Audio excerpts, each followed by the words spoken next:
of taxes, if we were actually going to try to pay that off, would be in debt.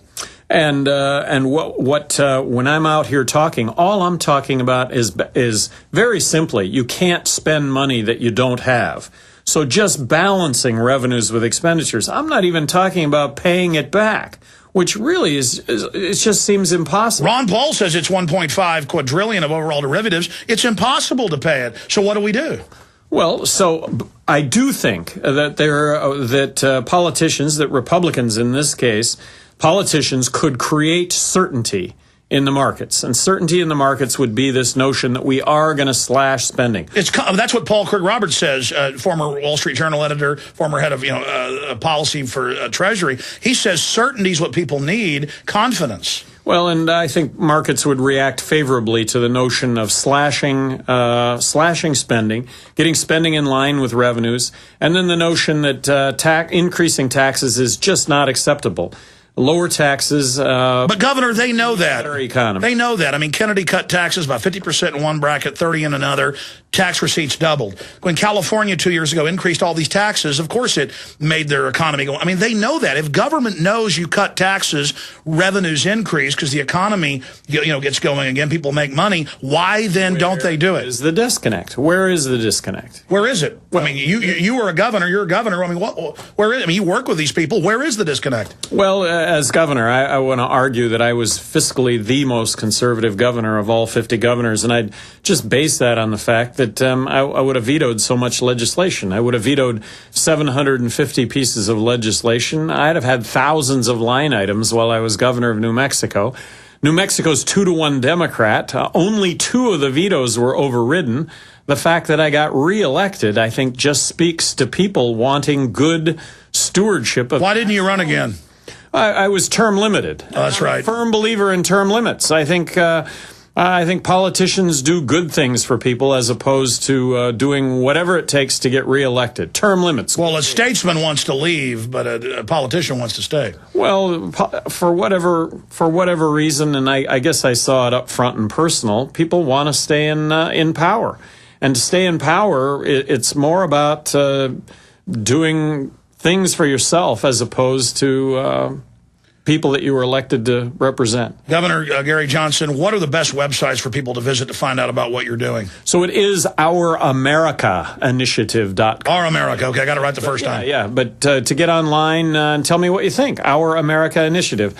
Alex, I've been to 31 states. I've addressed hundreds of groups, and I live in Taos, New Mexico, which I think is really a beautiful spot. Oh, yeah. It's as good as skiing as anywhere on the planet. But when I started this whole thing out, I was kind of, throw the eggs and the tomatoes and send me home to my home in Taos, that what I'm saying is irrelevant. But it hasn't happened. I'm still out here talking. So you could see the move towards liberty, a year ago, as you decided to go on this tour? I felt like I saw it before then, but yeah, well, sure, years ago. But this was to try and bear that out, and unquestionably, that's the excitement right now within the Republican Party is the liberty element.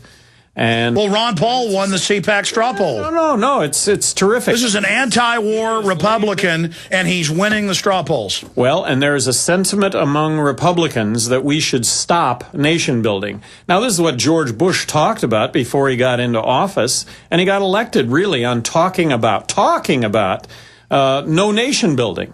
But anything but happened when he took office. I don't think we can continue, not just think, we cannot continue to spend more money on military spending than all the other countries in the world combined when we're only 5% of the world's population. Yeah, this economy's in critical condition. I mean, this isn't a question. Either we start cutting, and that doesn't just mean the lazy welfare mom. That means you cut the big ones like defense, or it's over. It's all the way across the board. It's Medicaid, it's Medicare, reformed Social Security. I mean, getting it actuarially sound, defense, go right on down the list. Interest on the debt, well, that's really not going to go down. It's just not going to go down any lower than it is today. It's going to go up. The question would be when and how much, depending on how in control we get the budget and potentially actually balance revenues with expenditures. You can't spend money that you don't have. And you can just go right on down the list. I'm asked, well, what about farm subsidies? Stay there, Governor. We got to go to break. We're going to talk about farm subsidies, but I also want to get into this announcement of QE2, this quantitative easing 2, and what that's going to mean to the dollar. The rest of the world is freaking out, openly saying this will be the end of the dollar's hegemony. We'll talk about what the end of the dollar as the world reserve currency means with Governor Gary Johnson. I'm Alex Jones. Do you know someone who's a Constitution basher? Then here's the ammo you need to silence them once and for all. Introducing the crash course on the U.S. Constitution, how to argue with a liberal about constitutional issues and win every time. If you believe it's time we stop disgusting left-wing lies and start telling the truth about America's Christian heritage, this crash course for patriots is for you. Start neutralizing the liberal propaganda being force-fed in our schools, the workplace, and the media. The crash course on the U.S. Constitution is an audio power program that includes 6 CDs jam-packed with amazing information, insights, and truth that will shut the mouth of any lie-loving liberal. Order your crash course on the U.S. Constitution online at thefoundersplan.com and look for the free bonus kit. Call today, 1-877-327-0365. That's 877-327-0365, or go to thefoundersplan.com. For God's honest truth, go to thefoundersplan.com today. The question is, where should the American people draw their line in the sand? What have we got? A republic or a monarchy? A republic is based on a constitution which protects minority rights. Not democracy, not mob rule, 2 wolves and a sheep voting on what's for dinner. So they think they own our land, they think they own our water, children, our education, our money. We have to define who we are and what we will tolerate. Somebody's going to ask you what you did during the Patriot Uprising. You have been warned. We have the facts. We have the Constitution. We have the Bill of Rights. We have common law. Knowledge is power, ladies and gentlemen, and I'm so excited to be able to offer you Don't Tread on Me, Rise of the Republic. Tyranny is upon us, but liberty and the sleeping giant that is the American people is rising. A new tool in the info war. Don't Tread on Me. Order it at Infowars.com or PrisonPlanet.com or call toll-free 888-253-3139 and support independent, patriotic Liberty films. Gold isn't for you? Ted Anderson, president of Midas Resources, one of the world's premier gold and precious metal investing firms. I get it. You wouldn't buy gold if you believed that the government is doing a great job, that the Fed will stop handing out trillions of dollars like bailout candy, that Social Security would be there for you. That's not what's happening. You might even pass on gold if the stimulus package wouldn't fuel inflation, or that the dollar wouldn't lose value, or that your retirement would be secure. If all looks rosy to you, then now is not the time to buy gold. For the realist, there have never been more sobering reasons to diversify with gold. Since 2001, the U.S. dollar index has tanked 30% while gold has risen 300%. Right now, savvy investors are adding gold to their portfolios. You should too. Find out what they know. Call us and I'll send you 10 reasons why gold will do very well, free. 800-686-2237. 800-686-2237. That's 800-686-2237.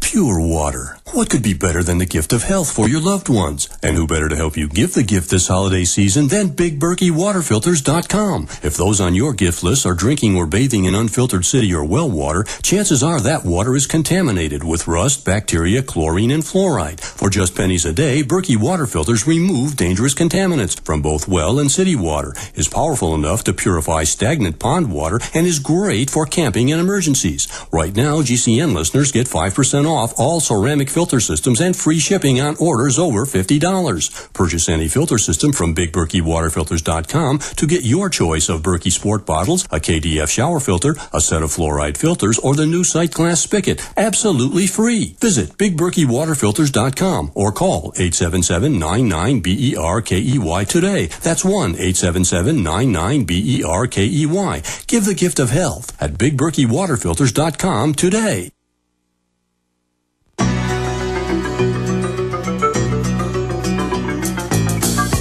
I was a highwayman. Along the coach roads I did ride. I think it was Politico had the headline, you know, the young Ron Paul for Gary Johnson. This is a guy who is, you know, really has a lot of the same basic liberty ideas of Ron Paul. And he's another great person we've got out there educating people or not so much even educating, becoming a focal point. We were talking during the break, Governor, I want to get back into the economy with you and that point you made about farm subsidies.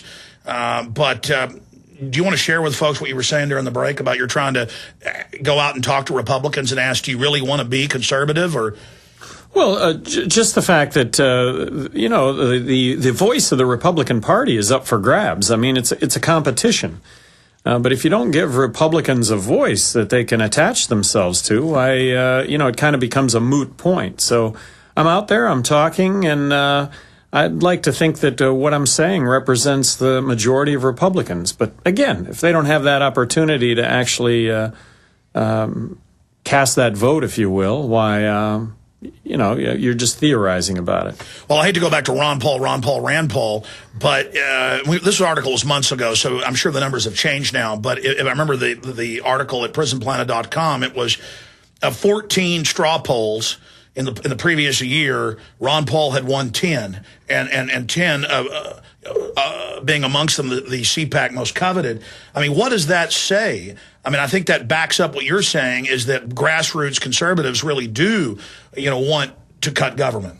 I believe that, and there is that knowledge that cutting government really, there's some hard choices that have to be made, and I'm talking about Medicaid, I'm talking about Medicare, I'm talking about reforming Social Security, defense. You just go right on down the list. I was just going to make the point simply on farm subsidies that when it comes to farm subsidies, let's just look at it simply.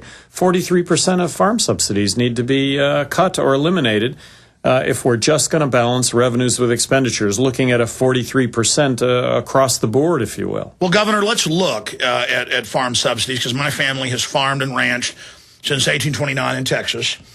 And, most of the small family farms and ranches are gone, or people have to work multiple jobs just to keep them going.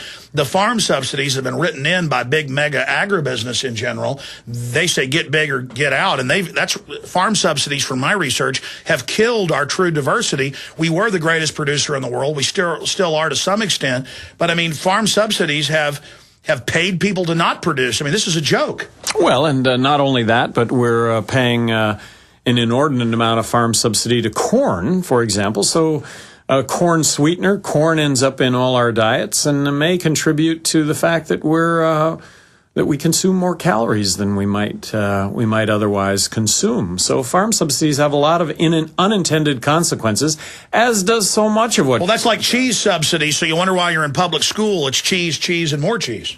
Again, more calories perhaps than we need. Looking at the economy, and we got a long segment coming up. This is a short one, Governor, but in the 3 minutes we've got left, or 2.5 minutes, your view on quantitative easing 2 and this announcement of $600 to $1 trillion to be injected in the next 8 months that has horrified almost all the economists, I mean, even mainline ones. Does this horrify you? Well, it does. When you talk about TARP, and when they defend TARP by saying, all of TARP's going to get paid back, doesn't everyone recognize that basically we've just rewarded failure instead of allowing failure to run its course? So we've reinflated new bubbles, and we just extended the crisis, if you will. The reckoning day is still yet to come, as opposed to the reckoning day that might have actually passed, and we would have washed all that out. So the fact that the Fed is $600 billion. They're going to purchase long-term treasuries. They're going to purchase long-term bond debt. Imagine Bernie Madoff if he'd have been allowed to print money to cover his Ponzi scheme. This is delaying the inevitable. A couple of months back, Obama comes out and talks about, the great thing that the government did by bailing out General Motors. Well, we need to understand that those jobs would not have gone away if General Motors would have gone into bankruptcy. General Motors would have emerged from bankruptcy, arguably truly the car company of the future, reorganized and shedding all of what was wrong with it. Currently, like I say, we reinflated it. It's still got its problems, and it still has a reckoning day to come. Well, at least from my research, $5 billion of the, we're going to go to break, come back and talk about this, $5 billion of the $25 billion or so went for $1 billion to move a plant to Brazil,